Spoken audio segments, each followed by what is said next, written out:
तर हे बघा आमचं स्नो इतका पडलाय त्यामुळे सगळं ब्लिंकिट काहीच येत नाहीये.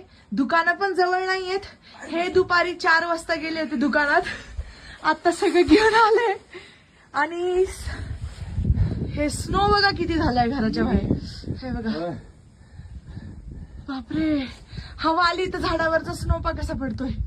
येत असताना ना हा गुडघे आता बर्फ इथपर्यंत हा मध्ये हा हात ठेवायला गेलं हा लगेच मध्ये पडणार. हा. पण काहीच नाही ना सपोर्टच. पुन्हा उठायचं ते उठायला बी कसं अशी टपलटी मारून सगळा स्नो खाली ढकलून मग उचलायचं आणि सगळा जोर गुडघ्यावरती. टोटल 10 ते 15 किलोमीटरचं माझं वॉकिंग झालं आज. जाताना काय वाटलं नाही, पण येताना प्रत्येक पाऊल मी मोजत आलेलं आहे. आणि हा पत्र्यावरचा जो स्नो आहे हा सकाळी स्नोफॉल सुरू मी व्हिडिओ बनवला तेव्हा फक्त एक 3-4 इंच होता.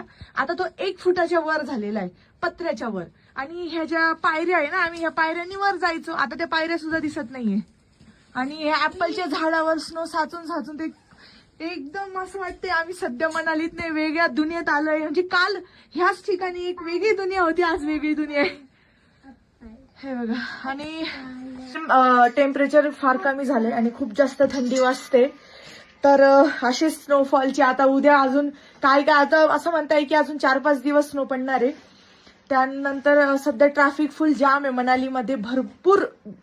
म्हणजे जे नवीन येणारे असेल ना, येऊ नका तुम्ही, 4-5 दिवसांनी या. तुम्हाला स्नो तर भेटेलच, पण तुमचे म्हणजे हाल वगैरे होणार नाही जास्त, कारण सध्या ट्रॅफिक रस्त्याने फुल जाम आहे सगळं. खतरनाक होतं. हा ना.